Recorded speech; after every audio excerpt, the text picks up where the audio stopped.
All right. Hello, everyone, and happy Friday. My name is Morgan Heitzma with Scott Leroy Marketing, and today's class is going to be about our opportunities or our sales pipeline. So before we get started and actually jump into our KW Command platform, just know that today's class is going to be recorded and can be found on our YouTube page. I'm going to go ahead and drop that link in the chat box down below for you guys. And throughout today's training, if you have any questions, please feel free to use this chat box. I'll do my best to stop in real time and help address those questions along the way. If by chance I miss any questions, just know that I'm going to stay for a few minutes at the end of class here today to help address those. If by chance we need to jump into your account and help troubleshoot a few things in your KW Command platform, please feel free to reach out to us at support@scottleroymarketing.com. I'll throw that email in the chat box down below for you as well. And let's go ahead and get started here. So what you're seeing right here is the KW Command login page. As we are taking a look here, it is going to be agent.kw.com. If this is your very first time signing into the KW Command platform, again, it's going to be agent.kw.com without any wwws, and then it's going to take your KW username and password. For today's demonstration, I'm going to go ahead and sign in underneath Scott's KW Command account. And when we go ahead and click sign in here, it should take us to our KW Command dashboard. Now, within our KW Command dashboard, if we were to click on the red KW square in the top left-hand corner here, it should open up all of the left-hand pages or navigational icons here for us to be able to navigate between the different features and programs in our KW Command system. So as we're taking a look here, we are currently on the KW Command homepage. But if we were to scroll all the way down here towards the middle section, you should see a section called Opportunities, and the icon should look like two people shaking hands here. So this is primarily where your transactions are going to take place here. We're going to enter them in the moment a lead comes in, they click on your social media ad, to the moment that you close on the deal. So that's all going to happen inside of our opportunities here. Now, before we actually get to our opportunities, there's going to be a few sections that we want to set up here first, just to make sure that everything is running smoothly. So I'm going to go ahead and close this section up right here. And before we get here to our opportunities, we're going to want to click on our name on the top right-hand corner here. And we'll go ahead and click on settings. It's going to be third from the bottom.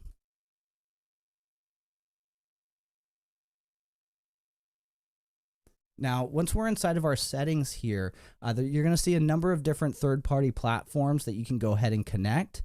We're actually going to be looking for one specific connection here, and it should be your DocuSign. Now, my DocuSign's already currently connected, so I'm going to go ahead and disconnect this here, just so we can kind of see where this lives before we actually start that connection process. So if we were to jump into our settings here, we'll just scroll down to our section that says Digital Signature and Transactions. And again, if you're not seeing your DocuSign in here, again, please feel free to reach out to us. We'll be able to jump in and help troubleshoot your account for you. There is also a possibility that your Market Center is using a dot loop as well. So it's typically one or the other. Now, inside of our DocuSign right here, you'll see that it's not connected. We're just going to click on that connect account button on the right hand side here. And what it should pop open here is your preferred first name, your preferred last name, as well as your preferred email. Now, this is actually the start of you creating your KW branded DocuSign account. If we take a look at DocuSign as a platform, if we were to go to DocuSign.com and create a personal account, or say we use a email address from an account that we created years ago when we purchased our first home, unfortunately, that email address will already be taken by that personal account, and it will be incompatible to be used as a KW branded DocuSign account. So small little caveat there, we have to use an email address that's never been used with DocuSign just yet, or that has no longer been connected to a DocuSign account. Now, before we click on send registration email, what we're taking a look at here is the beginning steps of creating your KW branded DocuSign account. You'll see first name, last name, and email, but unfortunately, we actually need a password as well to create that actual account. That password or those next steps are going to come in the form of an email through DocuSign. You're just going to click on that email. There should be a button that says authorize or finalize, something similar to that. And then you'll create a password as well as a security question on DocuSign.com. So think of this section right here as part one of your setup. Part two is going to come in the form of that email that we send through this registration button. Now, if you already have a KW branded DocuSign account, like I do, we can actually bypass this, and you'll see a login here button. And if we give this a click, we can actually just log into our KW branded DocuSign account directly through here. So I'm just going to type in my email address here. I'm going to click log into DocuSign.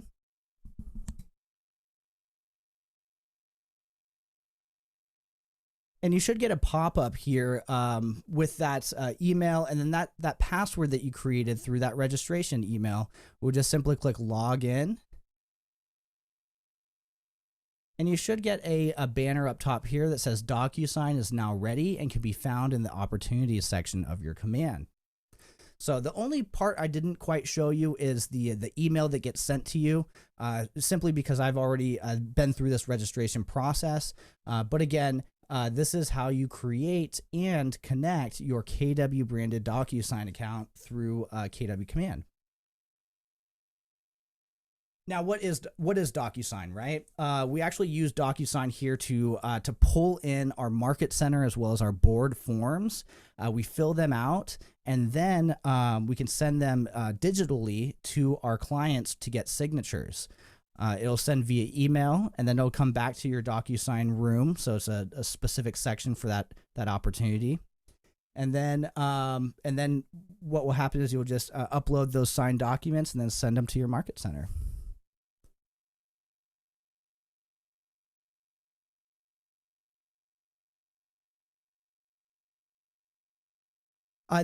Absolutely. So I have a couple questions in the chat box here. Is this training going to touch on cultivate phase and how to move clients through the pipeline? Absolutely. We're going to actually go through the full entire process as well as a breakdown of all these different sections inside of your opportunity to really help you be able to understand what's kind of going on. Absolutely. So as we are taking a look at this DocuSign right here, it is connected. We can note this by a few different things right here. So the first thing, of course, it says connected right here. The second thing to note is it'll have a disconnect account button here instead of a connect button. And then third and finally, we have our email address that is associated or connected with this KW branded DocuSign account. So if you use multiple email addresses and you're not quite sure which email address is connected to this KW branded DocuSign, you can simply go here and check. However, it does give a little bit of privacy with that domain right here. So again, it'll be up to you to kind of determine which email address is currently placed right here.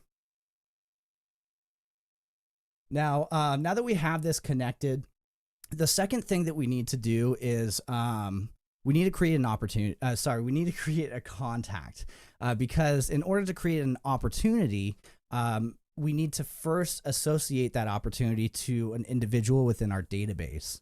So first and foremost, or our second step here actually, is going to be clicking on our contact section. So again, clicking on the red KW square, it's going to be second from the top here. It's going to be right below the home page. Now, once I'm inside of my database here, we'll see that I have a sample contact, but if you do not have a contact just yet, we can simply click add contact on the top right-hand corner here, and then we can enter in that contact information. Keep in mind that we do have a full in-depth database class, database management, how to work with your tags, all that good stuff. We do have an in-depth class for you. So in this example here, I'm simply going to use this contact that we've already created for our opportunity. Now, as we click on our contact right here, you'll see that that our contacts profile populates. We'll see all the information that we've entered on the contact on the left-hand side, and on the right-hand side, we'll see all the timeline activities that are currently taking place or that have taken place in the past. There's going to be two ways that you can create an opportunity, and I like to look at this depending on what you're focused on more during that time block. Now, if you're very contact focused during this time right here, it may be best to kind of just navigate your individual contacts here in a specific group or tag and be able to go one by one and create opportunities or manage opportunities through here. You also have a second option, which would be your full opportunities page, where you can go and see your transactions. So if you're more transaction focused, your opportunities page right here may be the most beneficial for you. So we're going to take a look at both of these right here. So first and foremost, we're going to go ahead and create an opportunity within this contacts profile. And again, it's going to be right next to our timeline here. It's going to be opportunities.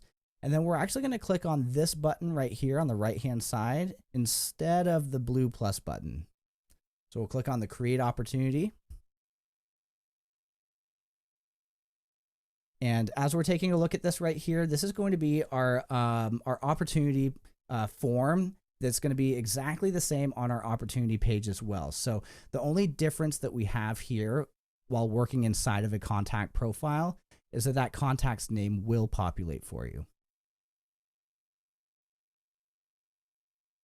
So as we're taking a look right here, creating a brand new opportunity, working with this form right here, you'll see a number of different bits of information that we can populate. First of which being our market center. Now, if you belong to one market center, you may only have one option that populates here. But if you belong to multiple market centers, or if you're transferring from one market center to another, you may have a drop-down option that states each market center for you. Now, this is very important because whichever market center we select here, it's going to attach this opportunity to or this transaction to. So we want to be mindful if we belong to multiple market centers to choose the correct market center that we want to send this transaction to. So in this case, I'll use Houston. Right over here on the right-hand side, if you belong to a team, you may have the option to select a drop-down for your team or a personal transaction. So again, this will all depend on how your team is structured and set up, and as well as if you actually belong to a team or if you're a solo agent. Next, we have our opportunity type. And if we give this a click right here, you'll see our listing, buyer, landlord, and tenant right here. So we can select any one of these right here, and whichever one we select, it should pre-populate the opportunity name, the title of the opportunity, as the name of the contact plus whichever side of the transaction that we're placing this on. So for example, if I did a listing right here, you'll see the opportunity name populated fake name listing. Same thing with buyer, fake name buyer. Now, if this is a buyer here, that's perfectly fine to leave this as fake name buyer, as we don't quite have a property or a address to place here just yet. But if you're working with a listing, we may encourage you to place that listing address as the opportunity name, just as it makes it a little bit easier to search through your opportunities or your transactions, especially when you're sending them over to your MCA. So in this case, if this is a listing, I can just type in 123 Main Street. And once we actually create this opportunity, we'll still be able to see who it's attached to. We'll still see that it's fake names opportunity. Now, the owner, again, this will be really kind of team dependent. If you're a solo agent, of course, you own the contact, you own the transaction. If you belong to a team, you may be able to toggle this between either the rainmaker or yourself. But again, it is all dependent on the structure of that team. So our co-seller right here, I always like to give a great example in the fact that we always like to keep our contacts separate. So I know some agents like to have, husband and wife on one contact line. But you know, I'd highly encourage you to create contacts individually, as we can always pair them together as needed. So, for example, taking a step aside from our opportunity for a second, if we create a contact within our database in command, we can say that there's a specific relationship to another contact. And this is beneficial because when we get to our transactions or our opportunities section right here, a good example is maybe me and my wife may purchase a home this year, but maybe a few years down the line, me and my business partner will invest in a commercial location that has nothing to do with my wife at all. In the case of being able to separate contacts, you'll be able to pair them together as needed as you're going through any one of these situations. Whether it be sending a postcard, it'll combine them. Whether it be setting up a transaction, it'll allow you to separate them. So, for example, right here, maybe me, fake name and fake name's wife for this time, or it could be fake name and fake name's business partner as the co-seller. So let's go ahead and see if I have a... So I'm going to put my business partner right here. We're going to invest in a commercial location. And as we are kind of going through here, now we have a seller and a co-seller. Scrolling down a little bit further here, we have our custom tags. And this works, again, very, very similar to your database, in which, you know, how do you like to organize your transactions? Do you like to organize it based off of price range, first-time home buyer, based off of geolocation? How do you like to kind of tag out your opportunities or your transactions? This will give you the ability to do that here. So if you don't see any tags, we can simply type some out, and then it will give you the opportunity to actually create that tag here. So maybe I'll tag it as seller 450K, and I can just kind of tag it that way. So scrolling down here a little bit further, you have your estimated close date and your time frame and your estimated listing price. So these things we can kind of skip over for now. However, when we go to create our commissions, we'll still need to kind of have all this information populated. Any suggestions for tags? Yeah, absolutely. So again, this is going to be a little bit different than contacts. So for contacts, I may do, ready, willing, able. I may do buyer, seller, prospect. I may do sphere of influence. So that's all like contact stuff. For your opportunities or your transactions, a good thing would be like price range, right? Length of, for buyers, length of looking for a property. Again, geolocation. So if you work with multiple areas, you can add in cities there. So lots of different ways to be able to kind of customize. But again, think of it more of like transaction focused as opposed to tags on that individual contact. All right, so as we kind of take a look at this right here, the last three things that do have that red asterisk right here is going to be our commission rate, our opportunity phase, and stage.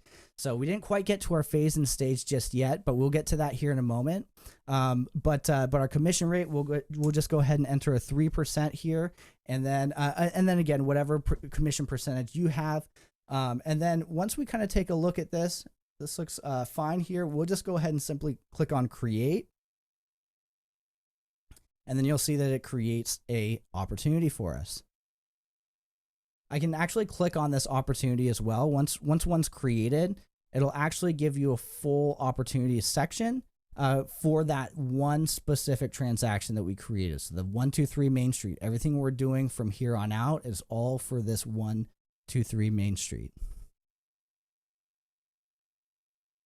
Now, going back over here, I do have a listing for fake name. I'm going to create a buyer opportunity as well, but let's go ahead and go into our opportunities section so we can kind of see what that looks like as well. So again, on the left-hand side, clicking on this red KW square, we're going to make our way over to our opportunities. And this should bring us over to our opportunities dashboard. So I know there's a lot going on right here, but we're gonna dive into each and every bit of this data And hopefully this will make a little bit more sense for those of you who are just joining us, or if you've never seen this this section before. So first and foremost, up at the very top here, you'll have a number of different titles. So let me see if I can zoom in just a little bit for us. You'll have your team name if you belong to a team. You'll have your personal opportunities, and then you'll have all opportunities and all discussions. So one thing to keep in mind, I believe all discussions may possibly be in just the team section. If you are only a solo agent, you will not have a team section, of course. And then one little caveat that we have here is if you belong to a team, your Rainmaker will be able to decide if you have a personal opportunity section or not. So again, based on that structure. So if you belong to a team and you're not seeing your personal section right here, maybe check with your Rainmaker because they may have set it up that way specifically.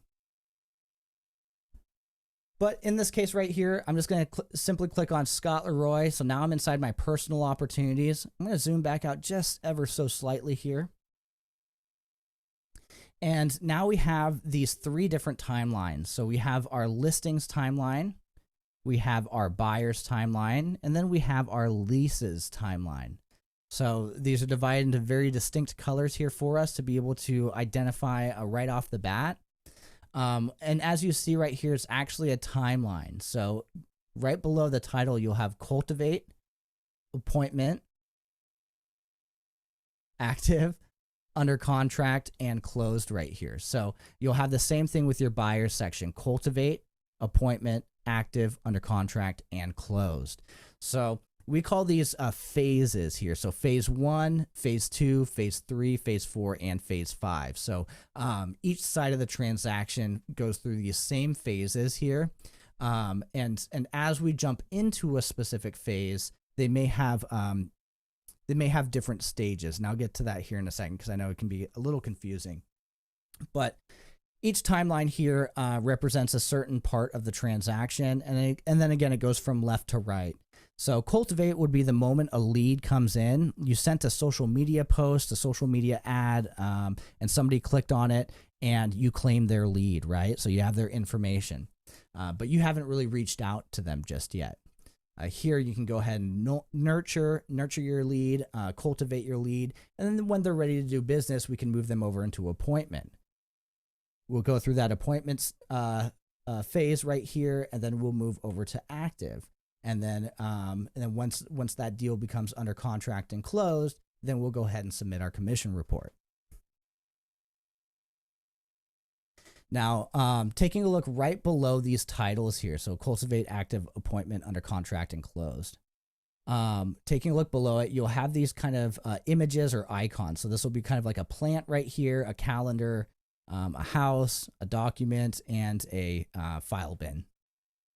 So you can actually click on each one of these icons right here, and it'll open you up into that entire cultivate section. So here we can see all the opportunities that are within my listings section in cultivate. Now, just backing out here really quick.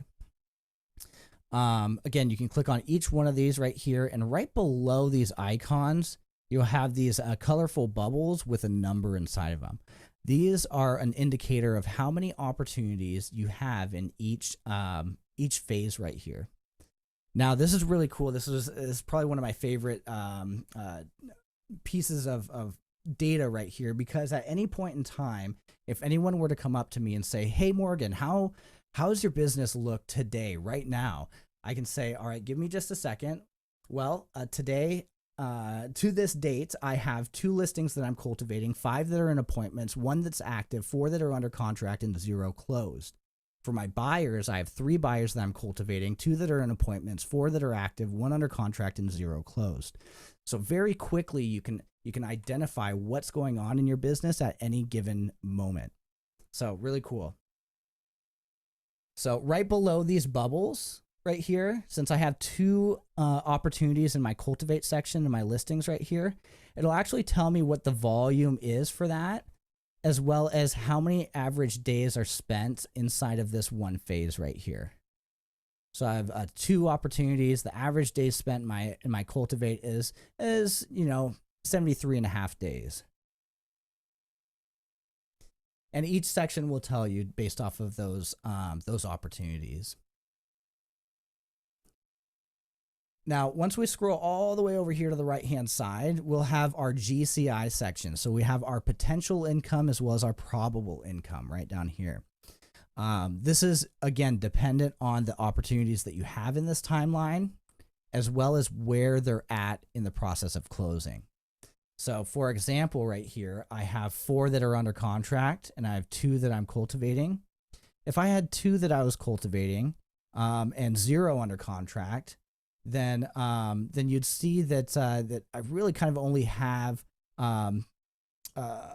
you know, the transaction process up to active. So pretend I don't have any under contract here.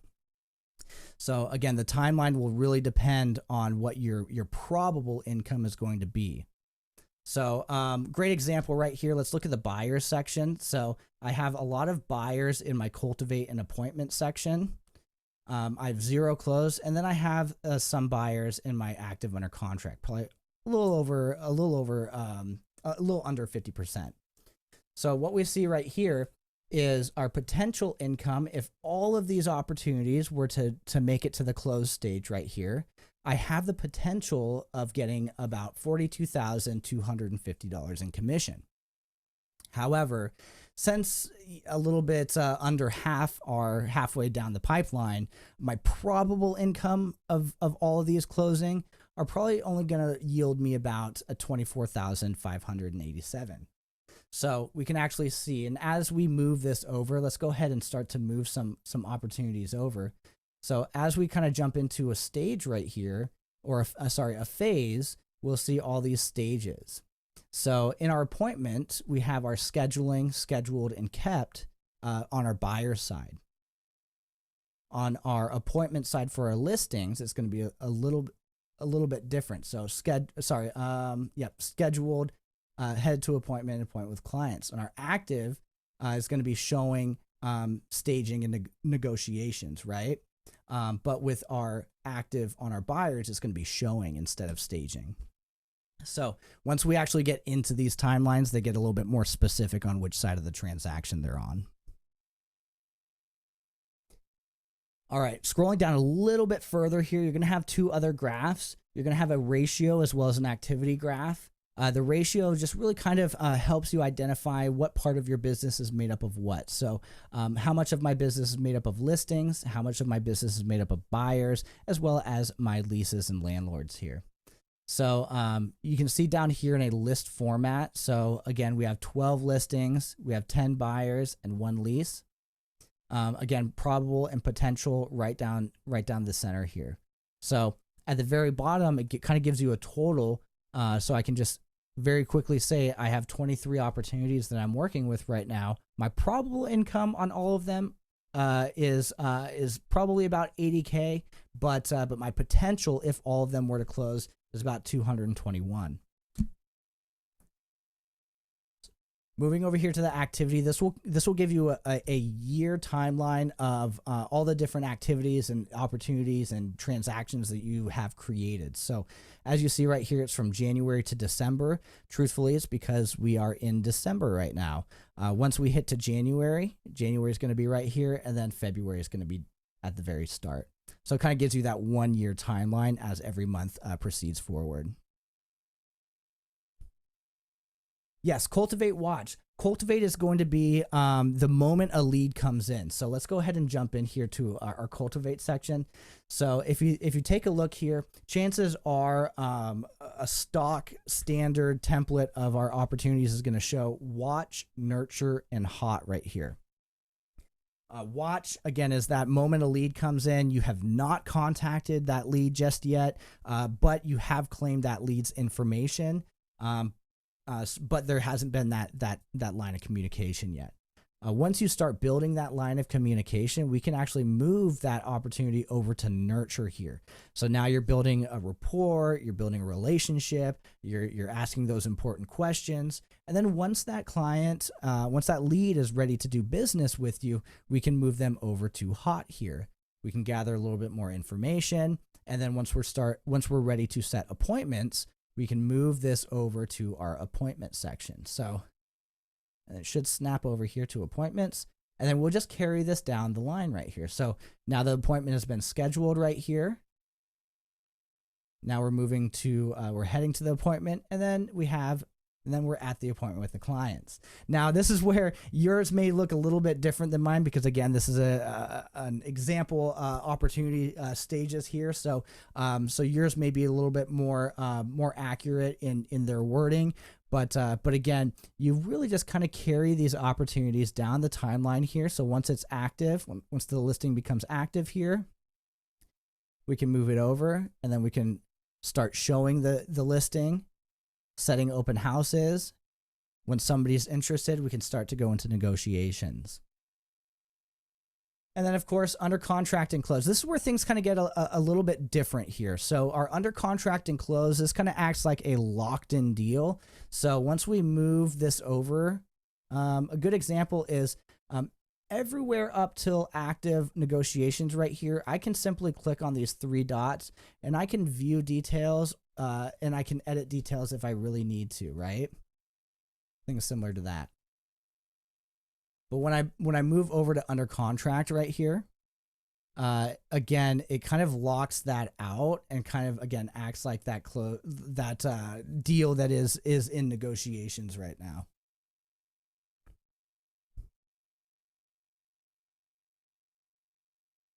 I would say so. Anything checked as a lead should be in Cultivate, because you want to nurture that lead, right? And you don't want that lead to be sitting in your database, you know, for months on end. So I would say, you know, the moment you get a lead, in a perfect world, you'd go ahead and throw them under your Cultivate section, and you'd start to cultivate all the leads that you get. Now, I do know that, you know, if they're bad leads, then of course, you know, you can go ahead and not put in the time and effort to enter these in. However, you know, this is where it really kind of all starts here. Now, if you need to change the title tab, so you see how I had a fake name and then I entered 123 Main Street because it was a listing here. If I need to change this text right here, say it's actually 122 Main Street, I can, again, simply click on these three dots right here, view details. And there's going to be a little pencil icon right here. I'm not quite sure if you can see that very well, but it's going to be right here where we can go ahead and change the title. Now, there's only going to be a few things that we can change here. So opportunity name, so maybe it's 122 Main Street. So we can change the opportunity name. What am I? Oh, 122 Main Street. There we go. We'll hit save. So we can change the title here, but there are going to be some things that we're not going to be able to change and adjust with our opportunities. So it's super important. So a few things that we're not going to be able to change once we get this created is we're not going to be able to change it to the other side of the transaction. So if you create this as a listing, unfortunately, there's no option to swap it over to a buyer, vice versa as well. So, but and a couple other things that we will not be able to change is our market center. So unfortunately, once we create this for a specific market center, there's no option to edit it, as well as our team versus our personal. So if you create an opportunity on your team that was meant to be a personal opportunity, unfortunately, you'd have to archive that and recreate it. And then, of course, vice versa.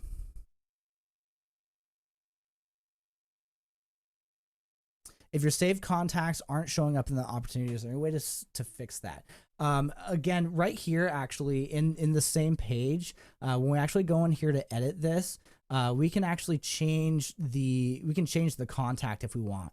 So that is one thing that will allow us to be able to do. So if, say, instead of my business partner, it was my wife, I can kind of take that off and I can put my wife in, or I can just hit save right here if it was meant to be just a solo individual that I'm working with. So you will be able to change this. But I think the team, the opportunity type, and the market center are going to be the biggest things that we will not be able to update after it's created.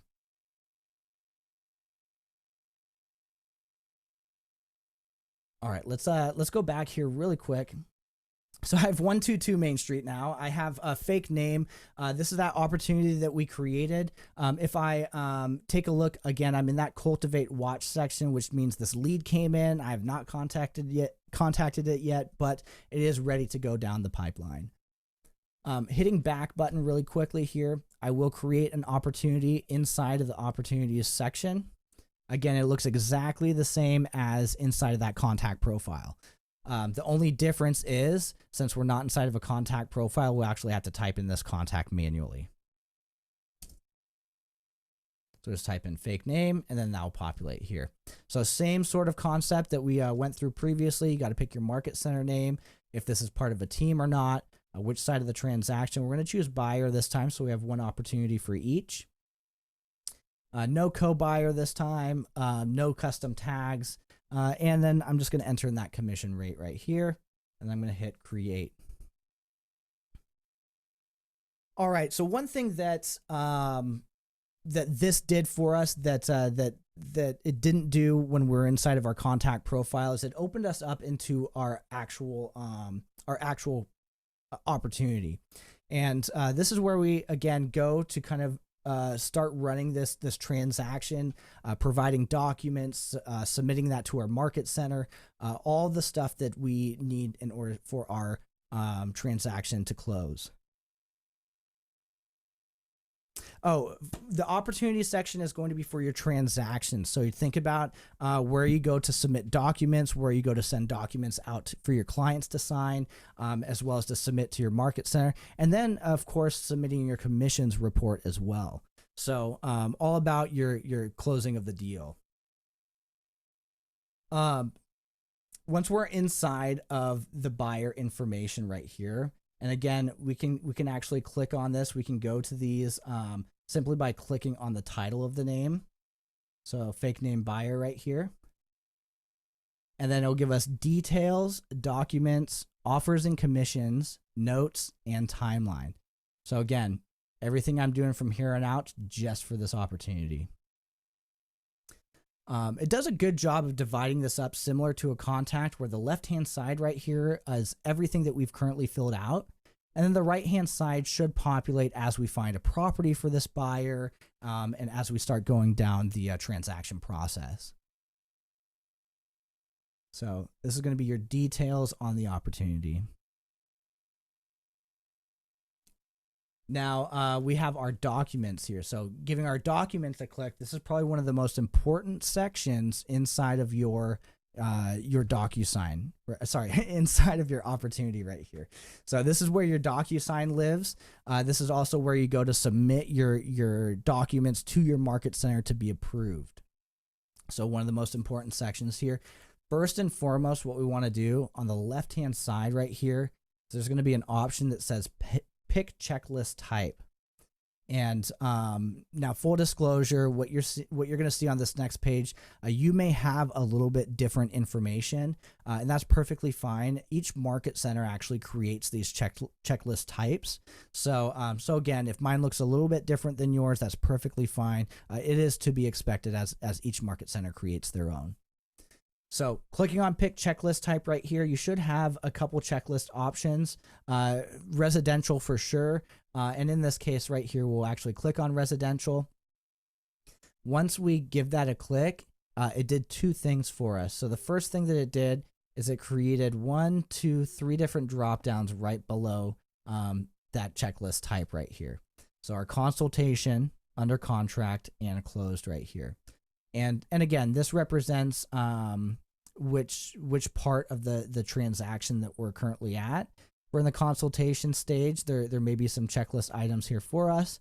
Once we start to get under contract, there may be more documents for us to upload that our market center is asking for. And then, of course, on the close section right here, you may have some as well.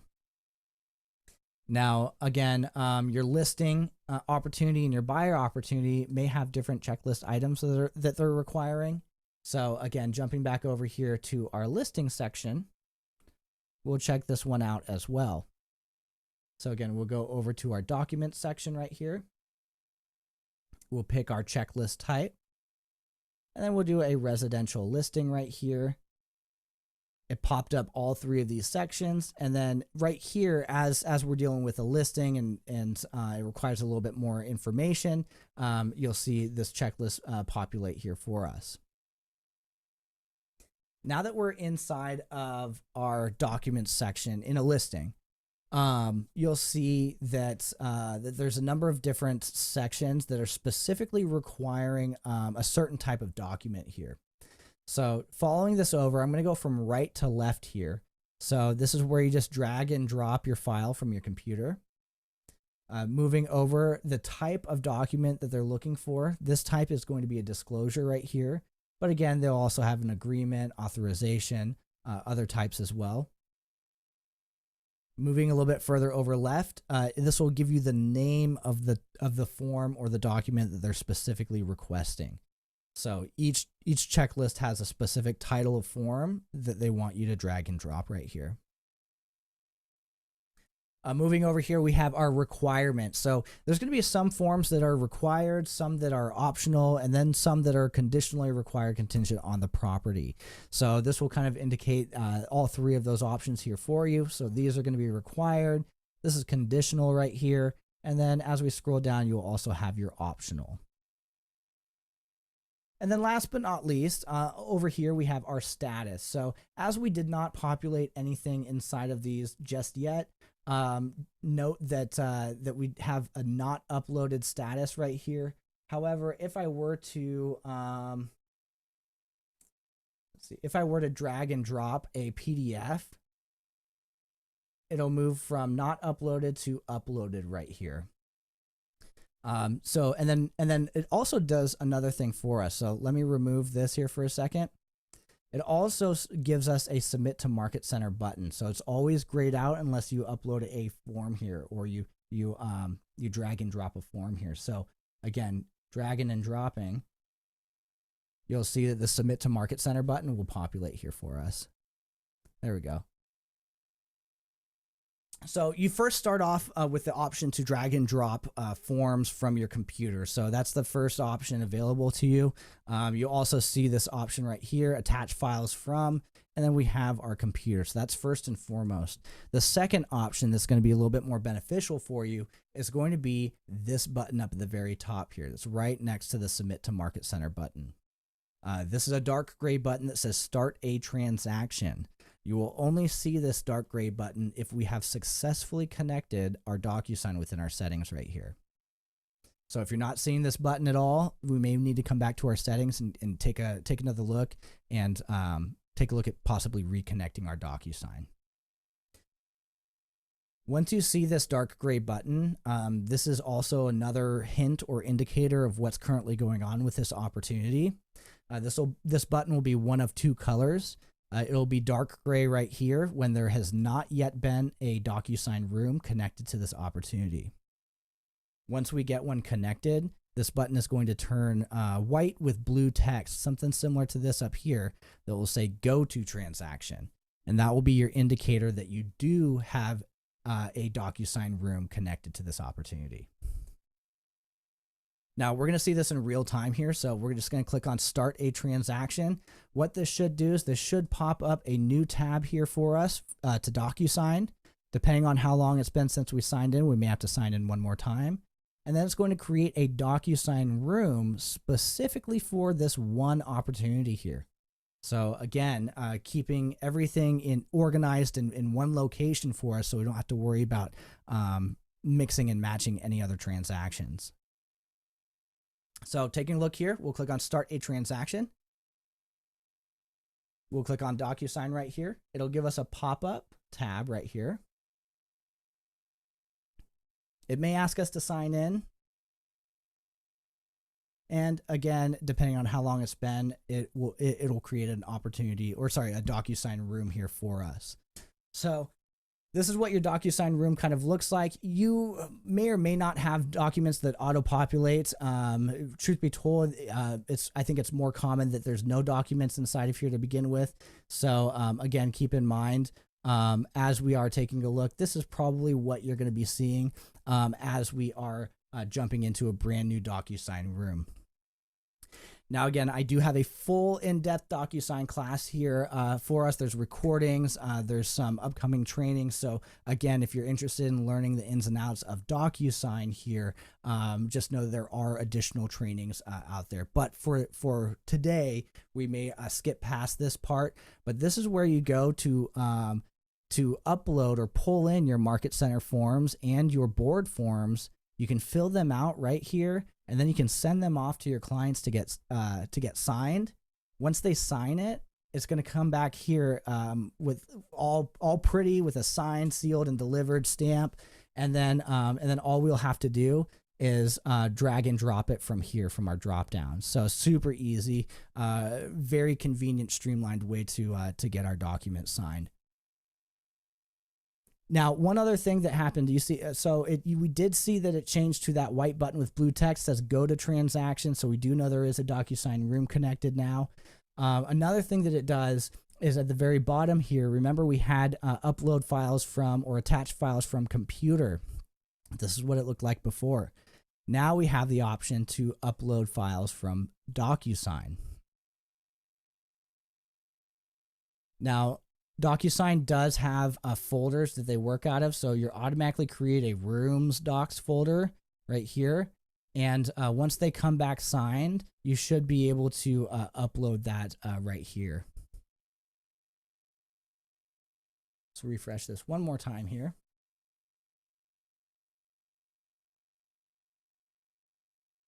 There we go. And it may be grayed out, or it may not show anything until there's a signed document available to be able to be uploaded. Now, once you have all these uploaded and submitted, again, you're just going to go through the listed, under contract, and then closed section right here. If you're working with a buyer, actually for either side, right? You're working with an opportunity and the deal falls through, but you still have that client that you're working with. So if that were to ever happen, we don't have to delete this opportunity. We can simply create a new version on top of it since we're still working with that client. So how we do this, again, since we're still trying to sell 122 Main Street right here, but the last deal fell through, what we can do, each one of these sections, it also populates the title right here, right on this kind of bar right here. So listed, under contract, and closed right here. If a deal falls through, we can click on this title right here and we can add a new version. What it will do is it'll save all the documents that you uploaded from the previous deal that fell through, and it'll give you a blank slate for you to start again. So again, a way for you to be able to retain that information while still being able to carry through that transaction. So good example is there's some documents that I've already uploaded. This deal fell through, so I'm just going to create a new version here. And then you'll see now I have a full blank slate, but I can also revisit that first deal that fell through at any point in time. One other thing to note is really cool is you have generate transaction summary right above your timeline right here. At any point in time, if you wanted to download anything, we can go ahead and generate this. And it should give us a downloadable that we can go ahead and save. Oops, give me a second.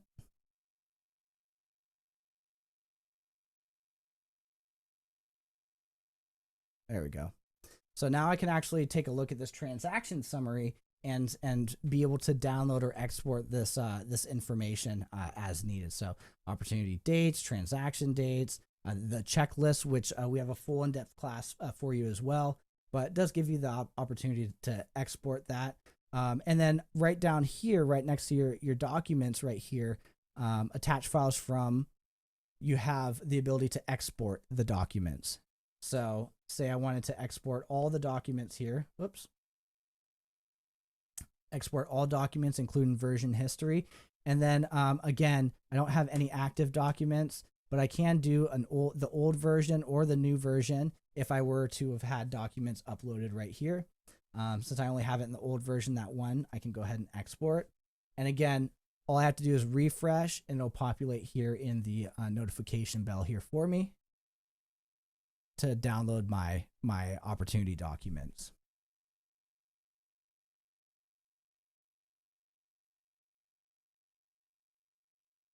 So one last thing, if I have a little bit of time here today, I wanted to kind of go over some offers and commissions with you guys. So once we go through listed, under contract, and closed right here, we have offers and commissions. We give this a click.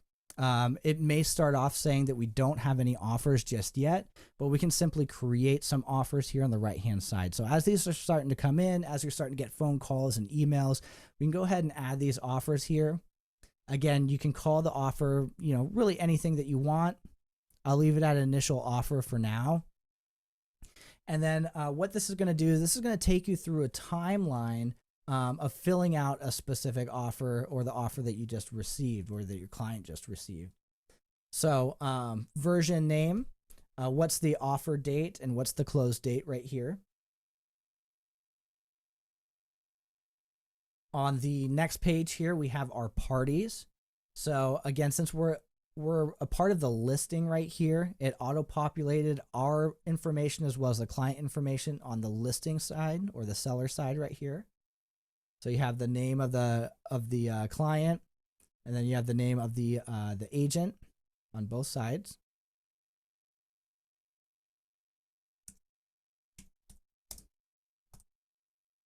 And there may be a few bits of information that are required in order to complete this offer, which is going to be at least the other side of the transaction's name and representation. So Sally's agent. So next we'll go over and click on terms at the very bottom here. And now we have our cash and finance amount. So what does this offer consist of? So let's do,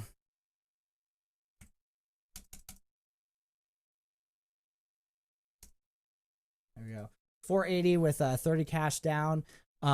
We also have our percentage and earnest amount. We have our optional fee. We also have our termination option. So this is also something good to be able to enter in right here.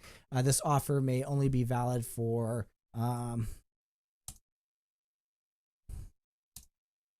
4 days after contract. So buyer will give notice of termination within 4 days after contract. So, or however many days that you enter in right here.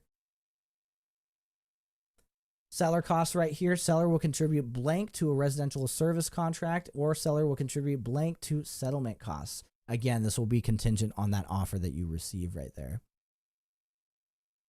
Lastly, we have our pros and cons and summary. So our agent analysis. So what was liked, what was disliked, and how can we come to a fair agreement.